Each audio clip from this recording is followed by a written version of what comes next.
साईं मुल्ला दो प्याज़ो साईं मुल्ला लुट ये भई असांजे ठटे जा आलिम गुज़रिया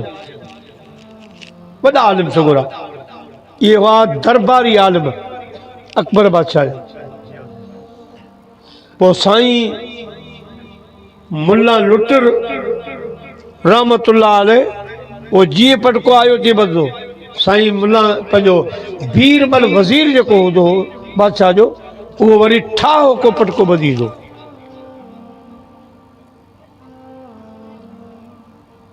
मुजादी दोस्तों बुजुर्गो हे असां वारा मौलवी साईं मुल्ला लुट ऐं साईं मुल्ला दो प्याज़ो ईअं सादगी सां ॿधंदा हुआ ऐं मुंहिंजा प्यारा बीरबल वज़ीर वरी ठाहो को पटको ॿधी ईंदो। अकबर बादशाह पूछो कि मौली साहब पटको तो अवां जो मरक आ अवां सुठो ॿधो हे मारो वज़ीर अवां खां भलो ॿधो। अरे मौली में तो जवाब हो कोन जो सी असी ॿधंदा आहियूं पाण ही ॿधाईंदो आहे ज़ाल खां हे घर वारी खां थो ॿधाए असी पंहिंजी हिम्मत पाण था ॿधूं। बादशाह जो इहे कीअं हूंदो छोसी असां बि पटका खोलियूं था ही बि खोले त हू वीचारो ॿधंदो टिक ते शीशे ते। हाणे बादशाह खां शीशो कीअं घुरे हिननि पटका लाथा हुन बि पटको लाथो हिननि मौलवी जी जेका आदत हुई सादगी सां ॿधी वेही रहिया। हाणे बीरबल वज़ीर हेॾां होॾां निहारियो त को शीशो अचे जॾहिं न ॿधी सघियो त बादशाह चयो मौलवी सचा वाकई तूं पंहिंजी घरवारी खां ॿधाईंदो आहे त यानी सादगी हूंदी हुई आलिमनि में सादा पटका हूंदा हुआ सादियूं लिबासूं हूंदियूं हुयूं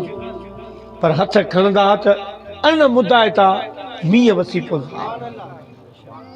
असांजे ठटे जी मस्जिद आहे 100 कुबाई 100 गुंबद वारी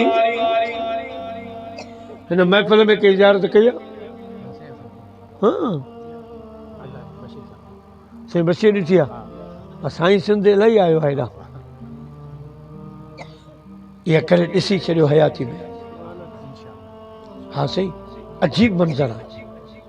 100 गुंबदन 100 कुबा जे कारीगर ठाही सो अल्लाह वारो हो उन ठाहिया 100 गुंबदन पर तव्हां ॻणे पूरा 100 न सघंदा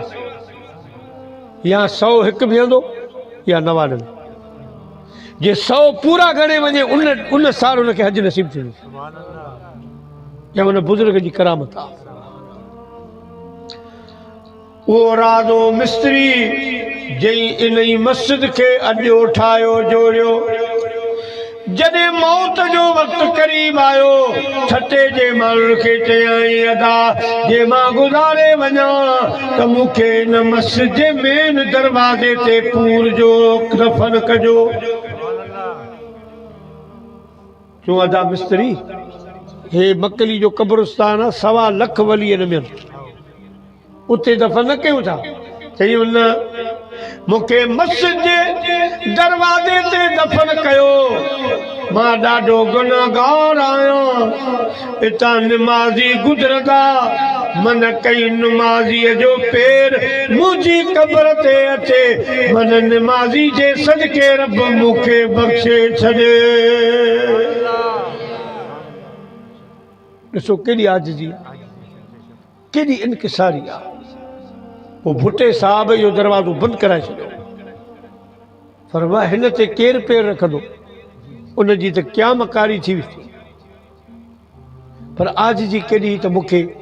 निमाज़ियुनि जे रस्ते में रखो त उहे निमाज़ी मूं ते पेर ॾिन जेके ख़ुदा खे सजदो था कनि अलाह खे रुकू था कनि ख़ुदा जी इबादत था कनि अहिड़ा चङा ख़ुदा जा बाना मुंहिंजे मथां पेर रखी गुज़रनि मन उन्हनि जे पेरनि जे सदके रब मूंखे बख़्शे छॾे। मिठाई साहब एड़न जे ला फरमायो आ सबे ई सुहागणियों सबिन गिचन हार